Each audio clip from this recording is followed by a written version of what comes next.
que no mencioné ni trabajé con ustedes porque ya ustedes han leído bastante sobre eso. Pero hoy quiero hacer con ustedes un acercamiento a algo que siempre se está diciendo, es que nosotros somos la gente de la teología del camino, somos teología del camino, hacemos teología del camino. Mi experiencia me dice que a veces confundimos hablar mucho, sentarse a discutir filosóficamente o en términos platónicos asuntos de la fe. Y como lo hacemos juntos, pensamos que eso es teología de camino. Y tiene algo de eso, pero no es precisamente, es el significado de una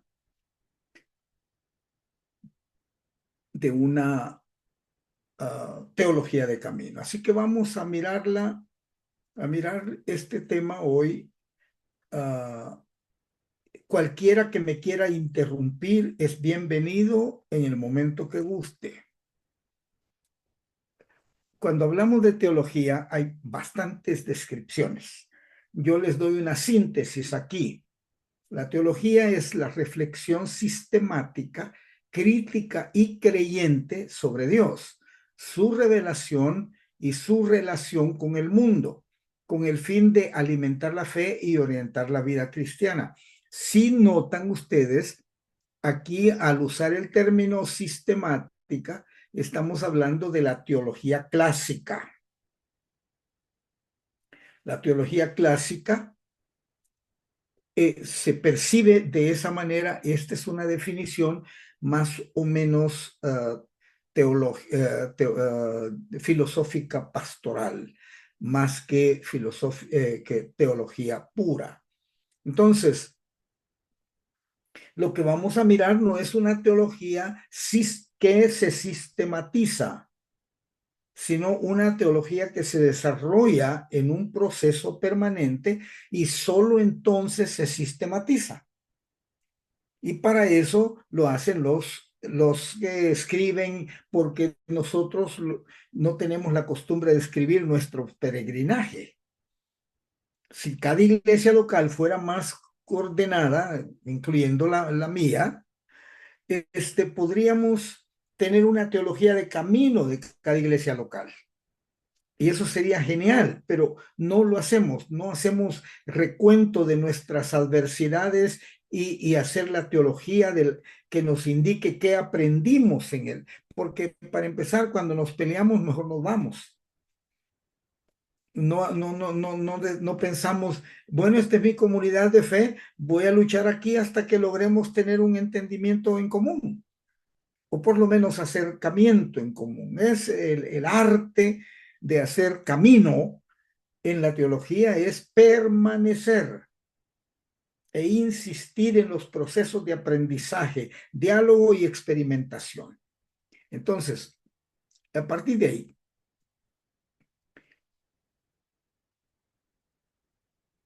desde lo pastoral, aquello definido allá la segunda diapositiva, la teología no es solo un saber académico, sino un acto de fe y oración, para dar a entender que la teología correcta nace de la vida comunitaria, no de la lectura de un libro. Y teológicamente hablando, la teología puede servir como instrumento para consolar, enseñar, corregir, animar a la iglesia. Y yo digo, le añado que no lo puse ahí, da esperanza a la iglesia. Los hermanos a veces no perciben la importancia de entender que la predicación es teologal, cristológica, antropológica y bíblica.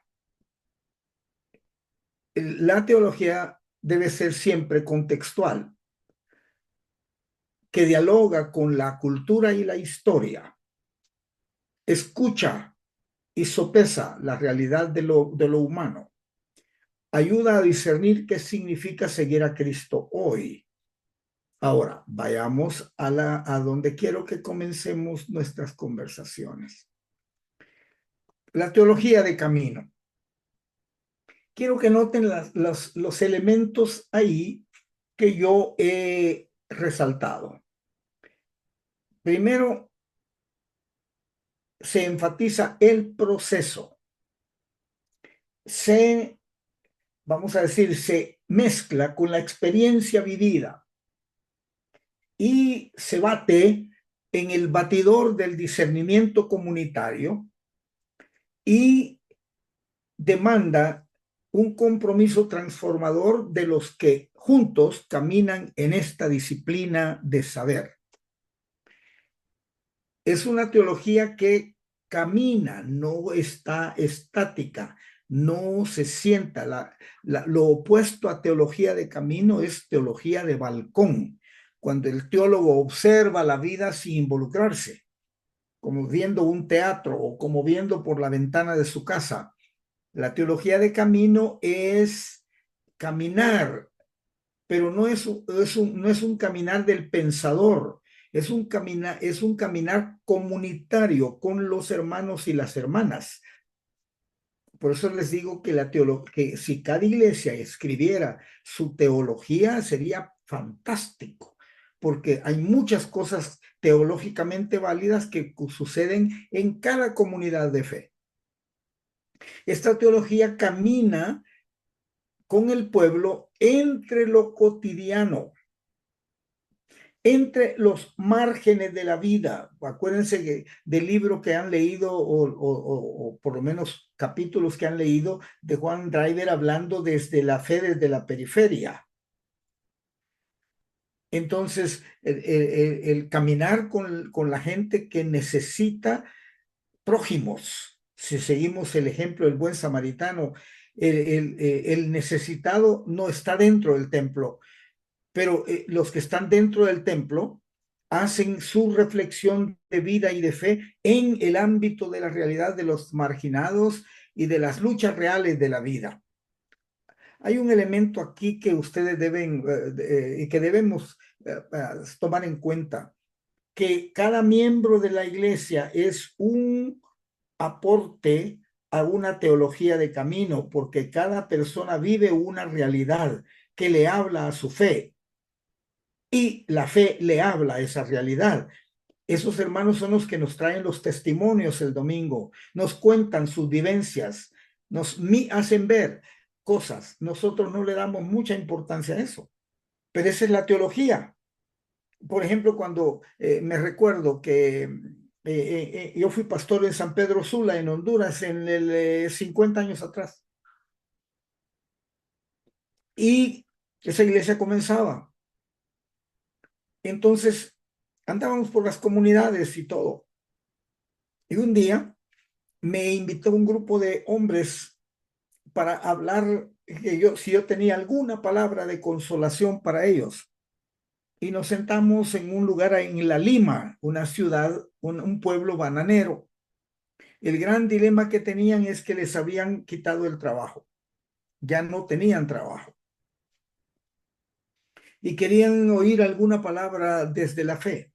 Entonces yo los animé a platicar conmigo. Platicamos como unas 2 horas de todo lo que pasaba. Y mientras hablábamos, ellos fueron encontrando el camino de sus respuestas. De esa conversación y de ese tiempo juntos salió un proyecto de una empresa de ellos mismos para iniciar un trabajo, una empresita pequeña, un emprendimiento para resolver en lugar de gastar energía y tiempo en pelear. Pero no se lo dije yo, fue el resultado de los mecanismos de un proceso conversatorio o conversativo, si es que sirve esa palabra en español. Entonces, si uno se aísla de la realidad de la comunidad, le va a ser difícil hablar de teología de camino. Incluso la predicación, si se hace sin conexión con la realidad, no es ni produce una teología de camino, porque la idea no es reflexionar nada más de Dios o de la vida, es encontrar a Dios en el camino de la vida y al discernir su presencia, entonces mirar a Dios en la historia y mirarnos a la iglesia en la misión. Quiero parar aquí, voy a salirme un momento porque quiero que hablemos, o aquí me pueden hablar si quieren. Quiero que comenten esto conmigo. ¿Qué piensan? Vean los términos o las palabras eh, sobreenfatizadas en el texto y ubíquense ustedes en su contexto, en sus iglesias locales y piensen qué hay de eso en sus realidades comunitarias.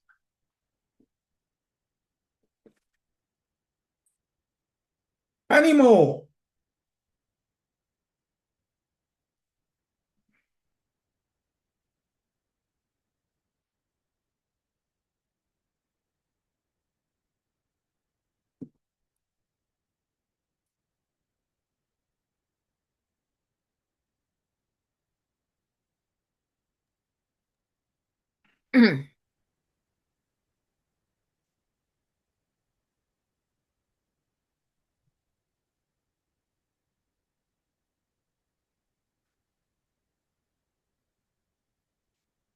Eh, bueno, voy a hablar.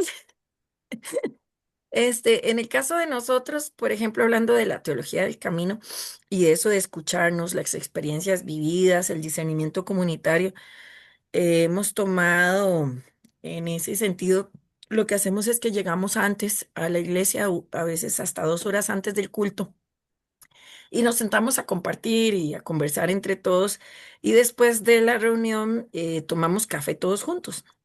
En ese tomar café, en ese tomar café y compartimos, y las hermanas, se ha hecho muy bonita la experiencia porque nosotros no pensamos en vender. Eso es algo que hacemos. O sea, la comida al final de la iglesia no se hace para recaudar fondos, ni para vender, ni que estamos aquí, ni allá, aunque necesitamos plata, porque necesitamos plata, pero la idea no es esa. Entonces, la idea es quedarnos conversando. ¿Qué he visto yo? A raíz de sentarnos a conversar, todos van conociendo un poco de lo que todos viven, sus experiencias de vida, cómo han encontrado al Señor en sus diferentes realidades, cómo ven la fe ahorita en lo que están viviendo, qué sienten acompañados, por los diferentes hermanos. Y entonces he notado algo. Se han hecho como muy amigos todos y entonces ya llega el punto en que hay hermanas que son hermanas necesitadas y me llama la atención que todos los domingos llegan con tortillas, con empanadas, con pancito. Hay una que no tiene trabajo, se quedó sin trabajo y sin embargo hace pan casero los domingos y llega con pan casero para darle a los hermanos y ella no tiene trabajo y no tiene ahorita una fuente ahí de ingresos, pero ella llega con su pan casero y la suegra llega con tortillas palmeadas con queso y entonces todo el mundo se sienta a conversar y hablan, todos conocen lo que están viviendo y todo. ¿Qué nos ha llevado por ahí? Por ejemplo, estábamos con el caso de una hermana que tiene 4 niños y dos de esos son autistas, tienen gemelos y los dos tienen autismo, uno en el nivel 1 y el otro con TDA y otro montón de cosas. Tiene otra niña, esos tienen 7 años, tiene otra niña como de 5 y tiene una niña de 1 año y tienen una situación económica complicada. La niña chiquitita no se ha destetado, entonces la chiquita hace bastante trifulca en la iglesia cuando la quieren separar de la mamá o el papá la quiere alzar y entonces pega los gritos en la iglesia y todo. Entonces las hermanas ahí entre ellas le dicen, y esto a mí me movió mucho, y le dicen, pero de cosa de ellas, que les nace, ¿verdad? Y hermana, ¿y no se necesitará usted como pues tener algún sacaleches y tenerle chuponcitos para que la bebé se vaya acostumbrando a no estar solo con usted, porque la niña ya tiene año y resto. Y tal vez se pueda ir destetando y no esté usted también tan cansada y tan angustiada. Bueno, resulta que entre tres se pusieron de acuerdo y compraron la máquina. ujú, Compraron la maquinita y entonces llegaron a la entrada y me dicen, pastora, es que nos falta un poquito, usted nos pone lo que nos falta. Y bueno, y sí está bien, pero la iniciativa fue de ellas. Y entonces cuando empieza el culto la llaman todas emocionadas y contentas y la llaman a la cocina y hermana, venga, venga, que tenemos algo para usted. Ella llega toda asustada y le dan el sacaleches, pues una maquinita, y ujú. esa hermana lloraba y lloraba como un bebé y decía, nunca nadie se había preocupado por mí. Nunca nadie se había preocupado por mí. Y entonces ella cuenta sus experiencias y todos cuentan, después la otra contó algo y yo veo que ellos mismos se reúnen y hacen y todo. Entonces es un compromiso y bueno, conocemos las experiencias, pero hay un compromiso transformador y eso, por eso me gusta eso que señaló ahí, don Gilberto. Hay un compromiso transformador. Todos tienen el compromiso de ayudarse y de crecer juntos y de avanzar juntos y otra le dice a la otra que si le ayuda en esto y aquí y allá. Y entonces yo he visto que eso ayuda también eh, a sentirse uno, fomenta la unidad, fomenta la familiaridad, fomenta el hecho de que cada quien cuenta cómo experimenta a Dios en un montón de situaciones que está viviendo, pero a la vez nos ha ayudado a encontrar el camino y la misión también que tenemos en el lugar donde estamos. Entonces, ha sido muy bonito. Y yo siempre lo relaciono con los caminantes de Maús, que para mí es el pasaje clave de una teología del camino. Ellos en medio de su vida, en una situación específica, Jesús les sale al encuentro, les hace las preguntas, eso que usted acaba de decir, don Gilberto, hacer las preguntas para que la gente llegue a sus propias reflexiones, no ponerle las palabras en la boca ni las soluciones. Jesús lo hace, se sientan, comen juntos y inmediatamente sus ojos son abiertos y son devueltos a la misión. Y yo creo que eso es muy lindo experimentarlo. Esta historia que cuenta Cindy, ¿dónde se Nosotros estamos en la iglesia, Perdón, nosotros Pe- en la iglesia lo que estamos Perdón, haciendo, Alex, es que don Gilberto está hablando, es que casi no se escucha, don Gilberto. perdón, es que estoy lejos del micrófono. Ajá. Bueno, mire, ya le doy la palabra, hermano. El asunto es, al oír esta historia, si supongamos que estamos sentados en una hora de estudio, como lo que hacemos, y entonces tomamos esa historia y nos preguntamos, ¿cuáles son las lecciones teológicas que sacamos de esta historia? Ujú, ¿Ah? ujú, Y Y ustedes no tienen una idea de lo rico, el enriquecimiento que tiene el proceso de ver la teología en una historia de vida. ujú, ujú, Porque la historia tiene elementos para la teología, pero no es teología. Entonces, se agarra la historia y se estudia. Y se mira, aquí la iglesia está aprendiendo tres cosas teológicamente definibles. La primera es el dilema de la marginalidad humana, el dilema de la condición de la mujer, vamos, cualquier cosa que uno diga, o ujú, el dilema de la pobreza en sociedades, en las sociedades nuestras. Es uno. El segundo es, ¿cuáles son las experiencias de esperanza que la protagonista de esta historia, la señora con el bebé o la bebé, eh, este, uh, puede derivar una lección para nosotros teológica? Y tercero, ¿dónde está Dios en todo eso? ujú, ¿Dónde está obrando Dios en todo eso? Porque una teología sin Dios no es teología. Entonces, ven cómo una historia de vida podría convertirse en un buen capítulo de un documento formal que resultaría más vívido y excepcional que una persona que tiene formación teológica y académica se sienta y escribe el discurso teológico. ujú, Dicen algunos, eso es fácil porque de eso vive. ujú, Pero en la teología de camino no, es una experimentación continua. Hoy es esta señora, mañana será otra, mañana será otra. Por ejemplo, una historia, solo para dar una idea, una comunidad de fe en Estados Unidos, Colorado Springs, quería cambiarse de lugar y hacer un templo en diferente comunidad. El lugar donde estaban estaba bonito, el templo estaba bonito, pero habían crecido y tenían otras aspiraciones para el futuro. Entonces decidieron comprar una propiedad en una zona muy bonita de la ciudad y se sentaron a pensar, ¿cómo vamos a hacer?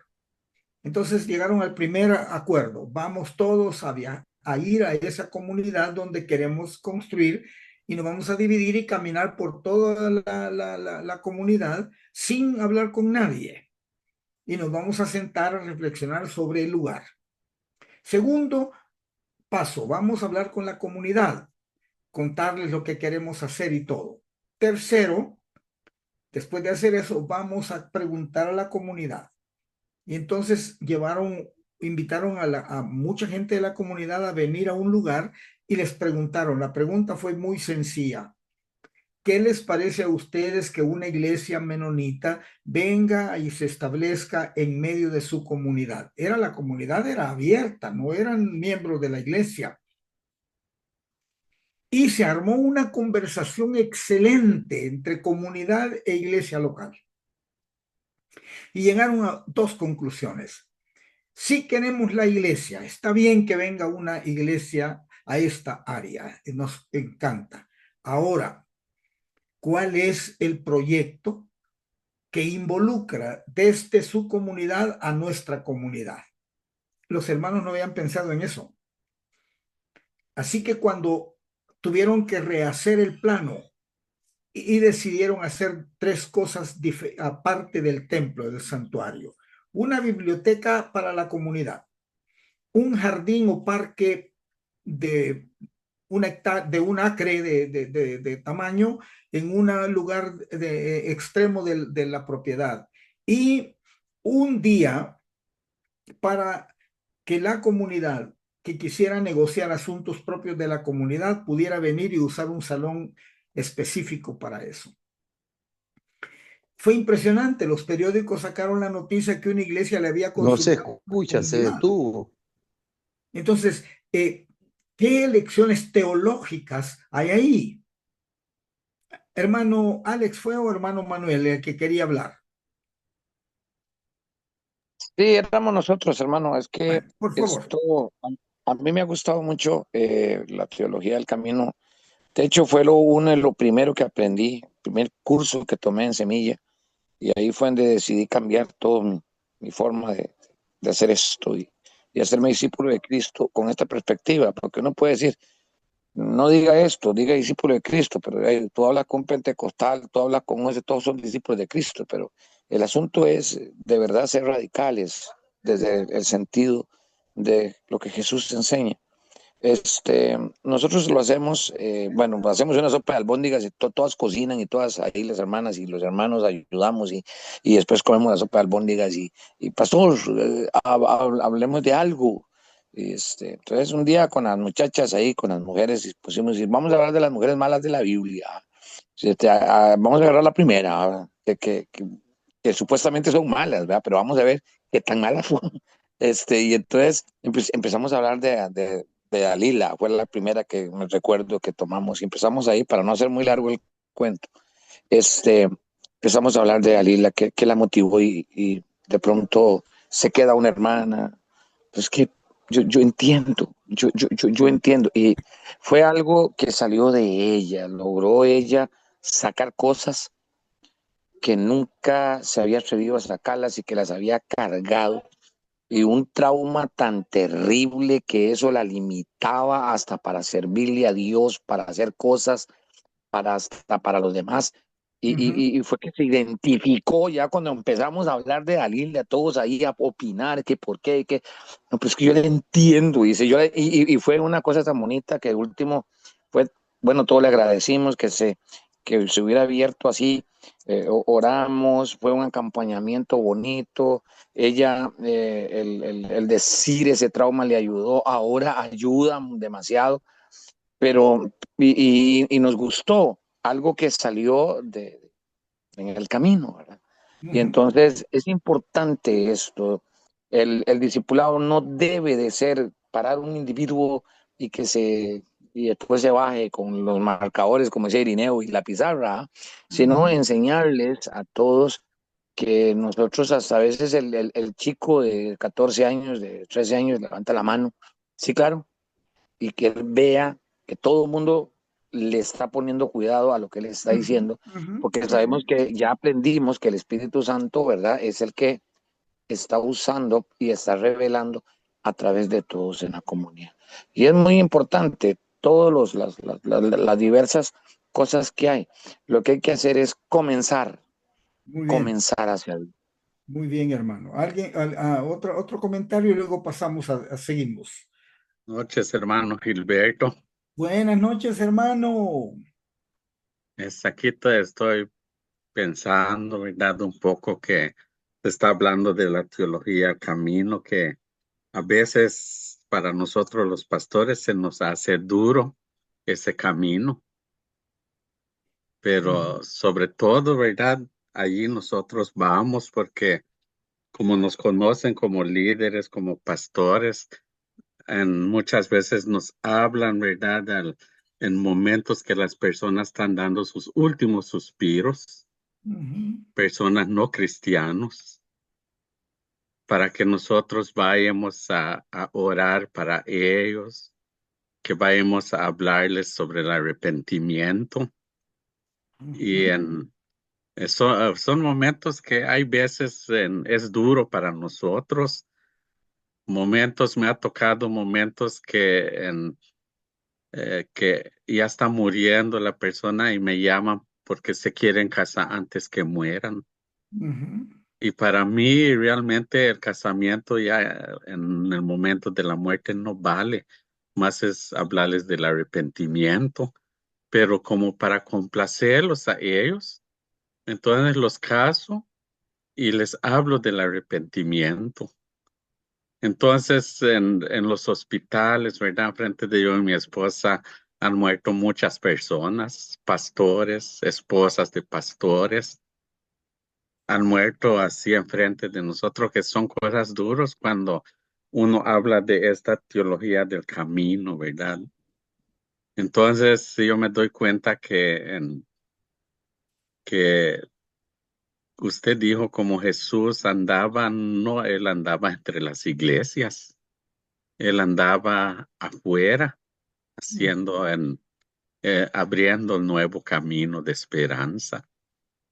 Entonces nosotros pues lo hacemos, no digo que no lo hacemos, pero como digo, en momentos lo sentimos pesado, lo sentimos duro.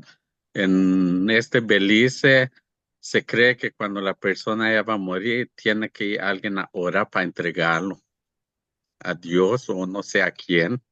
Y son momentos duros que uno tiene que saber cómo hacer esa oración. muy bien, sí. Sí, entonces hace 2 semanas me llamaron, tuve que viajar 32 millas de acá, de mi aldea, y me llamaron y fuimos yo y mi esposa y pues yo les dije, yo no vine para que se haga mi voluntad, sino que es la voluntad de Dios. Se va a hacer, yo les hablé, yo puedo orar si ustedes todos están de acuerdo, porque algo puede pasar, puede sanar la persona y puede morir. Entonces, ustedes, si están de acuerdo, yo oro, y si no están de acuerdo, pues no voy a orar. Y todos dicen, estamos de acuerdo, que pase lo que pase. Entonces yo les hablo claro, no se va a hacer mi voluntad, sino la voluntad de Dios. Entonces son momentos que muchos corren de eso, muchos corren porque esta persona me había dicho, ya llamé a mi pastor como 15 veces y no viene, dice. Entonces, esa teología del camino, hermano Gilberto, para mí es un camino de oportunidades para los que no conocen a Dios. Hermano, gracias por compartir esta vivencia pastoral.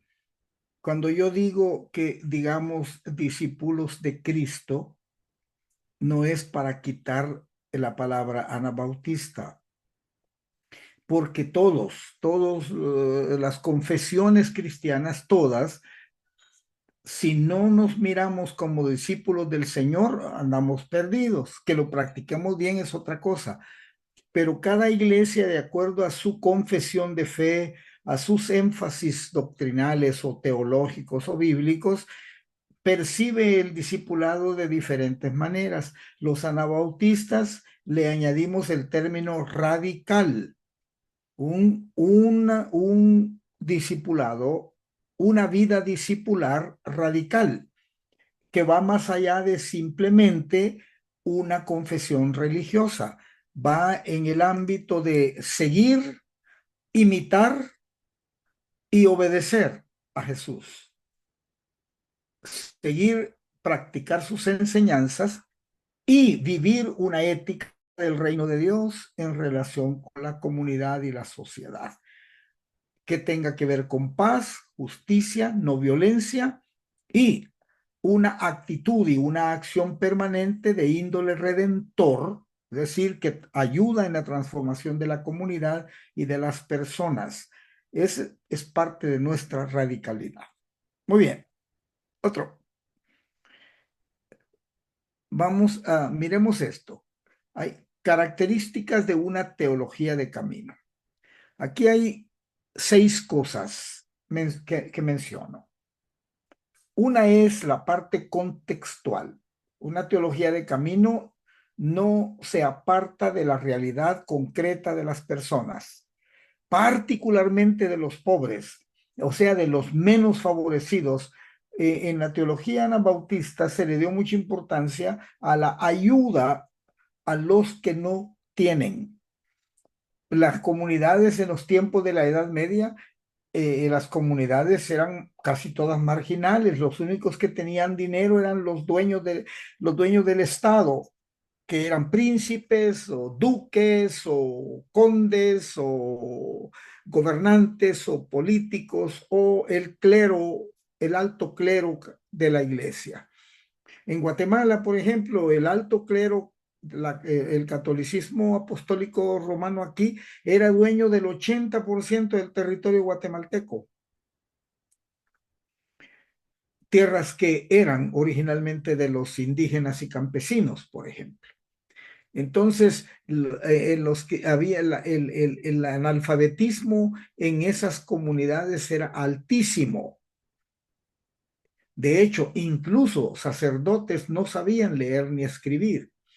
Así que el sujeto de la misión, el sujeto de la misericordia de Dios, el sujeto de la propuesta redentora del Señor para los anabautistas estaba en esos ámbitos.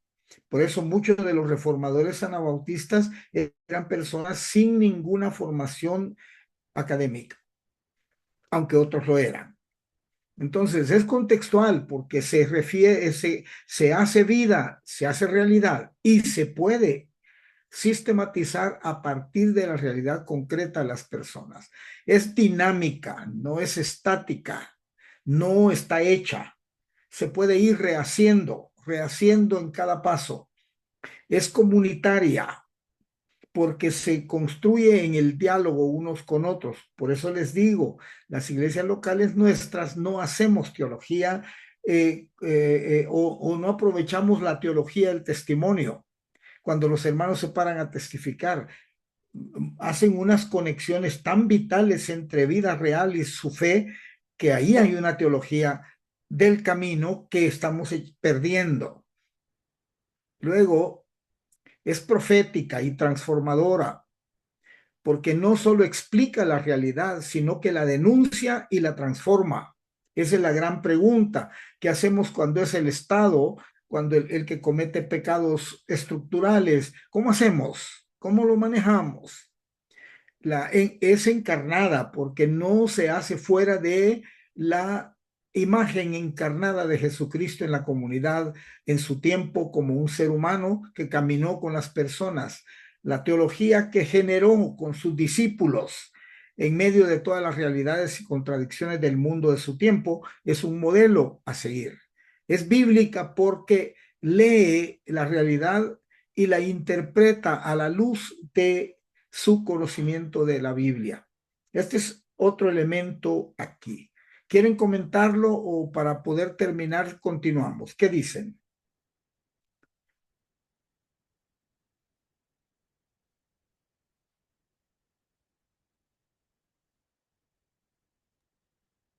Yo solamente voy a decir algo, cuando digamos es el Estado el que está cometiendo todas estas cosas horribles. Ujú.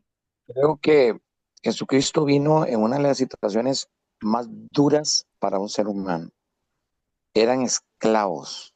Los hebreos en ese momento eran esclavos, los judíos eran esclavos de los romanos.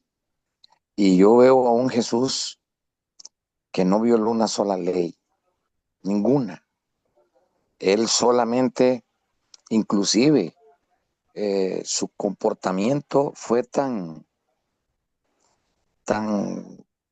o sea, no puedo explicarlo, que le llegaron a cobrar impuestos y él llegó y dice, pero ¿qué es esto? ¿De cuándo acá un esclavo paga impuestos? Pero bueno, voy a enseñarles qué hacer con una injusticia estatal de tal índole. Denle al César lo que es del César y a Dios lo que le es Dios. Yo he venido a enseñarles cómo comportarse ante un sistema ingrato de gobierno para que prevalezca. Luego vemos el caso de cuando Pedro injustamente es arrestado y los otros dos, los hijos del trueno, son muertos. Y esto le agradó al pueblo. Entonces los políticos dijeron, entonces matemos a Pedro, pero vamos a hacer un espectáculo con Pedro.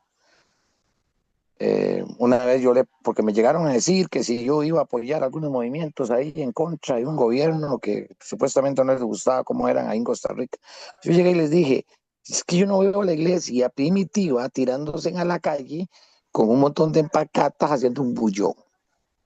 Yo creo que nosotros podemos hacer mucho desde la enseñanza de Jesucristo, desde el ayudar, el perdonar, el bendecir al que te maldice, ¿verdad? El no devolver la bofetada. Porque ya ahí, si uno va a decir, mira, no nos metamos en política porque esto nada que ver con el reino de Dios y esto, sí, pero entonces vamos a ir a tratar de cambiar a los políticos. Y esto es como una doble moral, porque si queremos cambiar la política, entonces hagámonos políticos. Y ahí no está la situación. Guardados de la levadura de Herodes, entre otras cosas, se puede hablar un poquito de la política no es la solución. La solución es, si vamos a hablar de una política, la política del reino de Dios, ¿cómo es? Y empezar a hablar de esa política. Pero hoy en día estamos confundiendo muchas cosas que yo veo y yo me pongo a extrañar. Yo me quedo al margen de la situación y yo digo, yo voy a ayudar, voy a colaborar. Si me preguntan algo, yo voy a decir, ¿qué hizo Jesús ante Herodes, ante Pilato? ¿Qué hizo Jesús ante los generales romanos que lo maltrataron? Y ante los mismos, el mismo pueblo de él. ¿Qué hizo Jesús? Entonces, lo importante es esto, mantener ser radicales en eso y seguir ese ejemplo para mí, ayudar. eh, por ahí, no sé si logré explicarme bien. Bueno, quedó claro, como dicen los gringos, claro y sounded. Ujú. Bueno, gracias por su aporte. Usted origina preguntas con lo que dice y no tenemos tiempo para dialogarlas hoy. Hay preguntas importantes que quedan para otro momento o tal vez para otro estudio en el futuro. El, el, la única cosa que puedo decir para hacer un cierre de esto que el hermano ha mencionado, es que hay que releer por qué Jesús murió y hay que releer por qué la iglesia a través de todos los años, desde el siglo primero hasta el siglo cuarto, tuvo más mártires que ninguna religión en el mundo. ¿Por qué murieron los cristianos? ¿Por qué fueron sacrificados? ¿Por qué nuestra fe está empedrada de mártires Mártires.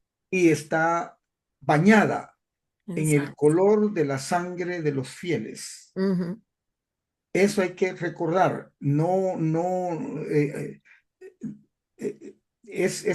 Es muy complejo y no Ujú. es simplista la manera de resolver este asunto. Así que lo hablaremos en su momento. Algún día voy a ir por Nicaragua y nos vamos a sentar, hermano. Y nos vamos a echar una buena platicada con un buen Pinolillo. pescado zarandeado a la orilla No, del mar. yo soy tico, hermano Gilberto, yo soy costarricense, nada más Sí, que vivo pero aquí en está en Por Nicaragua. eso, Nicaragua. pero está viviendo en Costa Rica. Digo, en Nicaragua. Y en Sí, Nicaragua. sí, la mayor parte del tiempo la paso aquí en Nicaragua, tierra Entonces voy a tener. Y además hermosísima. consígame un par de zapatos de fútbol y a estos 80 años a ver si puedo pegarle una patada. Digo, a la pelota. Claro que estás Bueno, pues, ciertísimo, hermano, ciertísimo. avancemos ahora. Hay unos ejemplos que se dan en este sentido. Vamos a ver dónde estoy. Creo que me adelanté o me atrasé. Aquí es. Aquí está. Estamos en las características, ¿verdad? Ahora miremos aquí unos ejemplos. No todos los ejemplos de teología de camino tenemos que estar de acuerdo con ellos. Yo no las presento con ese propósito, sino como ejemplo.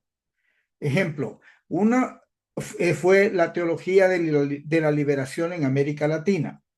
Un ejemplo, las comunidades particularmente católicas se involucraron en diálogos muy creativos, muy generadores, leyendo y releyendo la Biblia, pero la hoja de ruta de esa teología de camino era la mayormente de índole socioeconómica y la perspectiva de que el reino de Dios se puede construir.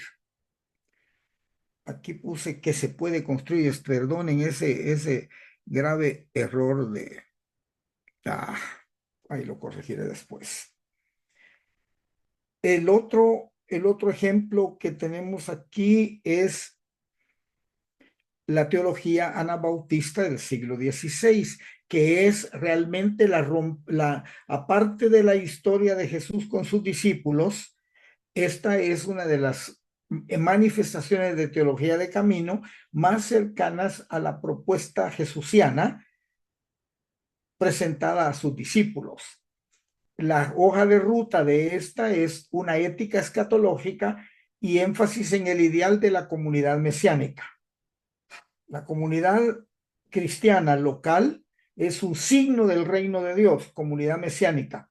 Por eso debe practicar la ética escatológica que indica que el reino de Dios no se construye, se anuncia y se vive. Y se vive en medio de una comunidad que hace visible al mundo esa nueva humanidad transformada. Y luego están las llamadas teologías contextuales. Ese es mi mundo, así que yo espero que a ustedes les sirva esto.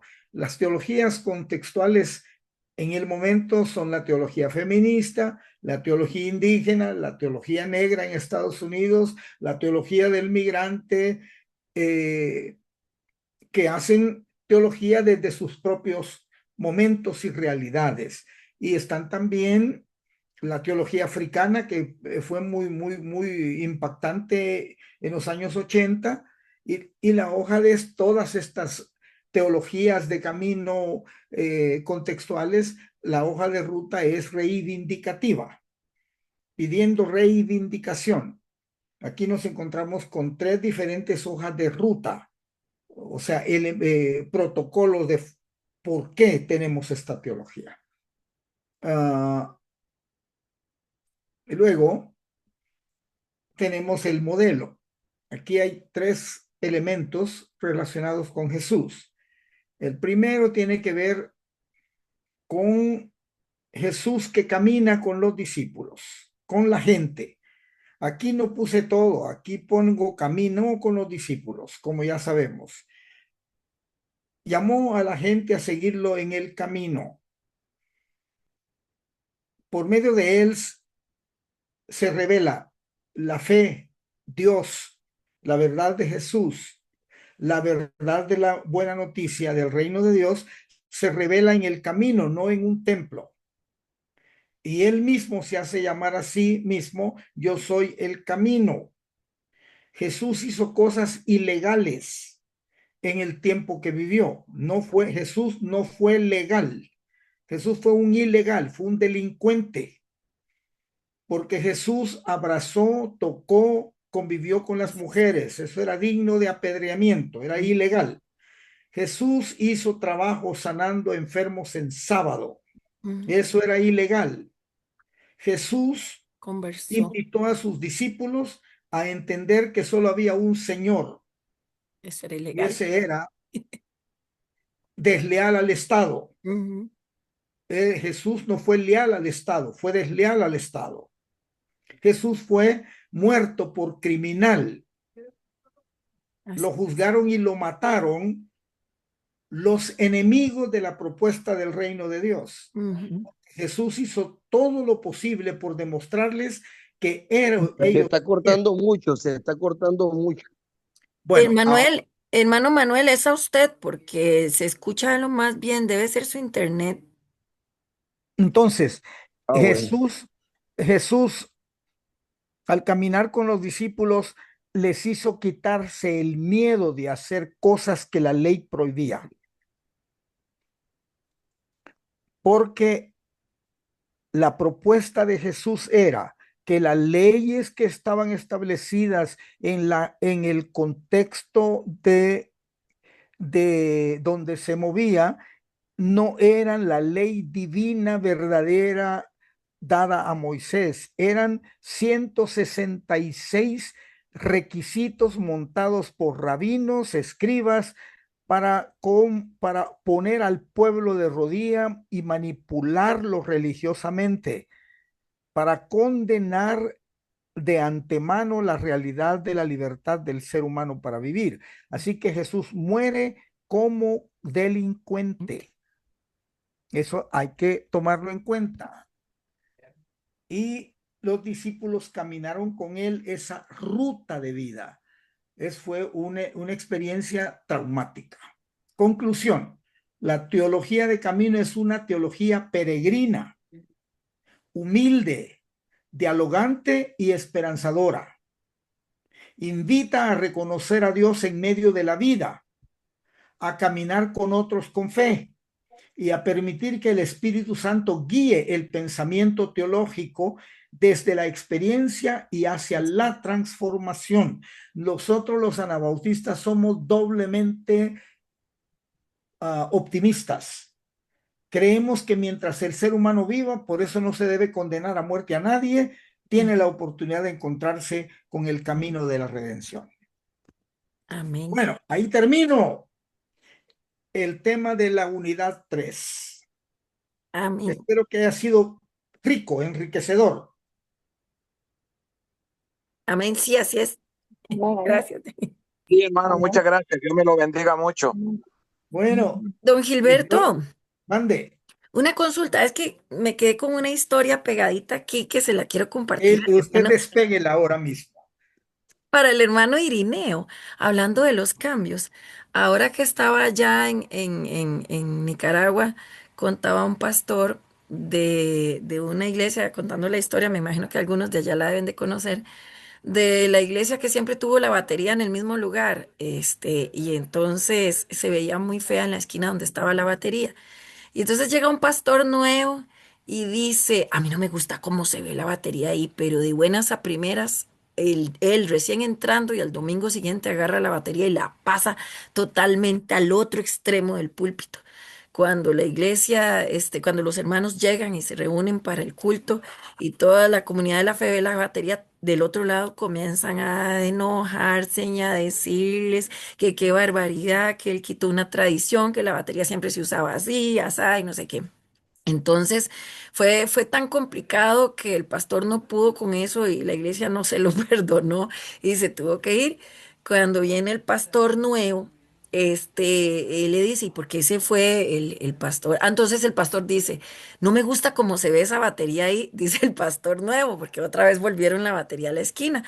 Y dice el pastor nuevo, ay, no me gusta cómo se ve esa batería ahí. Entonces le dice uno de ellos, sí, justamente por eso fue que tuvo que salir el pastor anterior, por moverla. O sea, fue como de una vez la amenaza, ¿verdad? Ah, cero cambio. Y entonces el pastor dice, ah, de verdad, bueno. Entonces dice que todos los domingos, todos los meses movía la batería un espacio chiquitito, unos 10 centímetros, y la iba moviendo y metía otra cosa en una esquinita y movía un poquito. Al otro mes movía otro poquito y al otro mes movía otro poquito. Cuando terminó el año, la batería estaba totalmente del otro lado y la iglesia no lo había percibido. No lo había percibido. Porque los cambios se tienen que ir haciendo progresivamente. paulatinamente. Y hay cambios que a las iglesias se resisten. Las comunidades de fe se resisten a ciertos cambios y cuando el pastor muchas veces quiere hacer, porque lo escuchaba ahí al hermano Irineo hablar, bueno, es que no les gusta, es que no quieren, o es que aquí, o es que allá. Y hay gente que tiene una tradición muy arraigada.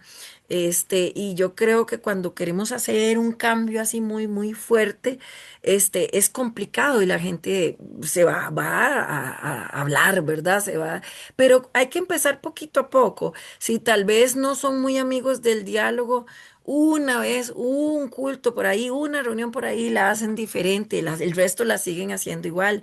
Después pueden hacer dos, después pueden, pero es ir poquito a poquito y tratar de hacer el cambio, porque los cambios a veces tienen que ir así hay momentos en que se permite hacer un cambio drástico, pero los cambios no se hacen así tan drásticamente. Hay unos que duran años. Y en comunidades de la fe que tienen mucha tradición, hay que ser paciente y pedir discernimiento y sabiduría al Señor para hacerlos, pero así, a pasito, se pueden hacer. Eso me hace recordar la teoría de la muerte feliz. Ajá. Se trata de que si uno quiere cocinar una rana para comérsela y la tira en el agua hirviendo, va a saltar de inmediato. Entonces se le pone en agua fría y se va calentando el agua a grados lentísimos, de manera que de pronto, mientras va calentándose el agua gradualmente, la ranita se va adormeciendo. Así que cuando hierve, ya ella está feliz, ya descansa, ya murió. Así son los cambios. Hay que recordar que el cerebro que Dios nos dio no es cerebro para cambios. Ujú, El cerebro está hecho para hacer que sobreviva el dueño del cerebro ujú. y por lo tanto se resiste a cambios. Hace muerte. Los cambios no son, son peores, son más difíciles aún cuando, o más aún, cuando el cerebro no lo acepta y hay carga emocional que se Ujú, entonces hay que hacer un trabajo muy grande y muy lento y muy gradual. Y otra cosa, cuando uno va de pastor a una iglesia, nunca haga cambios el primer año ujú, y hágase amar en 3 años. ujú. Y cuando ya lo quieran, usted va a poder botar el templo y nadie se va a enojar. Pero si quiere cambiar rápido, mejor váyase, ponga la renuncia en el lugar y haga el cambio y que le vaya bien. Ujú. Bueno, los quiero mucho. Paz de Bueno, Dios. buenas noches. Bueno, yo Buenas hice Buenas eso, noches. noches, hermanos. Buenas noches. Dios yo los hice bendiga. eso, Buenas dejé noches, de dar bendiciones. estudio. Bueno, Amén. gracias. Yo hice eso, hermano Gilberto, Ah, bueno, renuncié. Buenas noches, que descansen. Muchas bueno, Buenas gracias. noches. les deseo Feliz noche, bendición a todos. hermanos. Cuídense.